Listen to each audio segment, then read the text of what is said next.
दोस्तों आज की इस वीडियो में हम लोग एक बहुत ही famous Indian poet A K. Ramanujan की एक पोएम को डिस्कस करेंगे, इकोलॉजी। इस पोएम के अंदर ए.के. रामानुजन ने दो जनरेशंस के बीच में कैसे क्लैश होता है ये बताने की कोशिश की है, और इसी के साथ साथ एक इंडियन एजुकेटेड वुमेन में किस तरह से ब्लाइंड और इनोसेंट फेथ होती है इसको भी बताने की कोशिश की है नेचर के प्रति, और दो जनरेशंस के बीच में कैसे नेचर को लेके क्लैश होता है ये बताने की कोशिश की है। बहुत ही कमाल की वीडियो होने वाली है। चलिए शुरू करते हैं, मिलता हूँ इस वीडियो के एंड में। दोस्तों आज की इस वीडियो में हम लोग ए.के. रामानुजन की एक बहुत ही फेमस पोएम पढ़ेंगे, इकोलॉजी। इकोलॉजी वर्ड जो है ये एनवायरनमेंट से रिलेटेड है, एक सब्जेक्ट भी होता है इकोलॉजी। ये पोएम दिखाती है कि इंसान का टाइम द टाइम नेचर के लिए एटीट्यूड जो चेंज हो रहा है ना उसको। तो हम लोग टेक्स्ट पर नजर डालते हैं, हमको सारी पोएम समझ में आ जाएगी। वो बोलते हैं, the day after the first rain for years I would come home in the rains. यहाँ पर पहली दो लाइनों में ए.के. रामानुजन बोलते हैं कि जब भी पहली बरसात होती है मैं गुस्से में घर पर लौटता हूँ। सालों से ऐसा ही होता रहा है, जब भी पहली बरसात होती है मैं गुस्से में घर को लौटता हूँ। कारण क्या है आगे पता चलता है। For I could see from a mile away और 3 red Champak trees had done it again. कि मैं 1 मील दूर से ही देख सकता हूँ, जब भी मैं घर लौटता था तो 1 मील दूर से आई कुड सी, मैं देख सकता था कि हमारे घर में जो 3 रेड चंपक ट्रीज लगे हुए हैं, 3 red Champak trees had done it again. उन पेड़ों ने फिर से वही किया जो वो हर साल करते हैं। इस साल भी उन्होंने वही किया।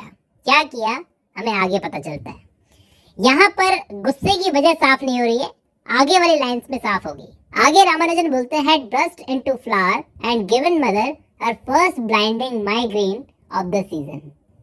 कि उन रेड चंपक ट्रीज पे शायद ये सीजन है कि फ्लावर उग जाता है, मतलब फूल उग जाते हैं, और उन फूलों से शायद कोई स्मेल ऐसी आती होगी जिससे मेरी मदर, यहाँ पर पार्ट बोलते हैं मेरी माँ को पहला माइग्रेन, ब्लाइंडिंग माइग्रेन बोला है। शायद बहुत बुरा दर्द होता होगा, माइग्रेन का बहुत बुरा दर्द होता है दोस्तों। आप में से कई व्यूअर्स को होता होगा, आप जानते हो कैसा पेन होता है, सिर में दर्द होता है बुरी तरीके से। तो सीजन में जब भी ये फ्लावर्स उगते हैं तो ये मेरी माँ को सिर दर्द देते हैं बुरी तरीके का। और इन 3 रेड चंपक ट्रीज ने तो पोएट का दिमाग खराब करके रखा है दोस्तों। ये आगे बोलते हैं, with their street long heavy hung yellow pollen fog of fragrance. कि उन फूलों की फ्रेग्रेंस इतनी ज्यादा हो जाती है कि हैवी हंग येलो पॉलन फॉग, मतलब पूरी गली के अंदर उनकी खुशबू फैल जाती है, एक तरीके की फॉग बन जाती है, जिससे क्या होता है, नो विंड कुड शिफ्ट, कि हवा भी उस फॉग को शिफ्ट नहीं कर पाती। हवा भी फॉग को शिफ्ट नहीं कर पाती। इतनी ज्यादा हैवी खुशबू हो जाती है। किसी भी चीज की हैवी खुशबू क्या होती है, सिर में दर्द करने लगती है। तो इन फूलों से मेरी माँ के सिर में दर्द होता है, लाजमी है। तो मुझे गुस्सा आता है इस चीज से, और हर फर्स्ट ट्रेन पर ऐसा होता है जब मैं गुस्से में घर को लौटता था। अब ये जो वर्ड है पॉलन, इसका मतलब क्या है आपको जानना जरूरी है। ये जो फ्लावर्स होते हैं ना, उसके पीले पीले येलो पार्टिकल्स, छोटे छोटे पार्टिकल्स होते हैं, वो फॉग बनकर हवा में फैल जाते हैं। ठीक है, आगे वो अपने घर का डिस्क्रिप्शन देते हुए बोलते हैं, no door could shut out from a black pillared house whose walls had ears and eyes. मतलब हमारा जो घर है वो बहुत ही पुराना हो गया है, ब्लैक पिलर्स से बना हुआ है, और उसकी दीवारों के कान हैं और आंखें हैं, और कोई भी चीज वो घर बाहर, उस घर के दरवाजे बाहर नहीं रख सकते। मतलब उसके अंदर स्मेल, आसपास चलते हुए लोगों की आवाजें, और भी पता नहीं क्या क्या आ जाता है घर के अंदर। क्योंकि हमारा घर जो है पोरस है, POROUS। इसका मतलब क्या होता है, इसका मतलब होता है हमारे जैसे शरीर में छोटे छोटे छेद होते हैं ना, जिससे हवा और पानी पास हो सके, वैसे ही हमारा घर है, उसमें भी छेद हो रखे हैं काफी सारे। तो हमारे घर के अंदर काफी सारी चीजें आ जाती है, तो उसकी वजह से ये जो फ्लावर्स होते हैं ना, इनके छोटे छोटे पार्टिकल्स जो होते हैं पॉलन, वो अंदर आ जाते हैं। लेकिन आगे बोलते हैं कि मेरी माँ, but mother flashing her temper like her mother's twisted silver grandchildren's knickers. मतलब मेरी माँ का गुस्सा आपको साफ देखने को मिल सकता था, फ्लैशिंग हर टेम्पर, मेरी माँ का गुस्सा साफ देखने को मिल सकता था। और उनकी मदर का गुस्सा जो है यहाँ पर ट्विस्टेड सिल्वर से कंपेयर किया है, जहाँ पर ग्रैंड चिल्ड्रंस की पैंट्स यानी कि निकर्स टंगे हुए हों। Wet as the cold pack on her head would not let us cut down a flowering tree।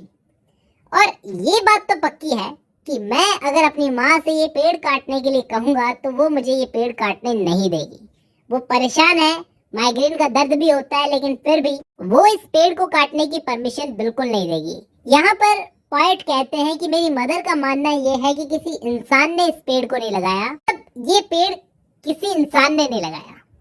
कोई बर्ड उड़ते हुए जाता है, जैसे चिड़िया उड़ते हुए जाती है, अपनी चोंच में कोई ना कोई बीज या फिर कोई दाना दबा के लेके जाती है, तो उसके मुंह से ये दाना छूट गया होगा और यहाँ पर गिरने से यहाँ पर ये पेड़ अपने आप उग गया। तो यहाँ पर उसकी माँ कहती है, ए.के. रामानुजन की माँ कहती है कि यही जगह उस चिड़िया ने क्यों चुनी पेड़ लगाने के लिए। कोई तो रीजन होगा। इस पेड़ के काफी सारे यूजेस हैं। मतलब हर साल जो यहाँ पर रिलीजियस फंक्शंस होते हैं, तो उसके लिए बास्केट्स भर भर के जो फूलों का इंतजाम होता है वो कहाँ से होता है, यानी गॉड के लिए, गॉड की डॉटर्स के लिए, देवियों के लिए, देवताओं के लिए इतने सारे बास्केट्स भर के फूलों का इंतजाम कहाँ से होता है? इन 3 चंपक ट्री से होता है। और कहाँ से होता है? यहाँ पर ये जो वर्ड है ना दोस्तों, प्रोविडेंशियल, इसका मतलब ये है कि भगवान ने चूज किया है कि यहाँ पर पेड़ उगेगा। मतलब भगवान की चूज की हुई जगह है ये, तो यहाँ से पेड़ काटा नहीं जाएगा।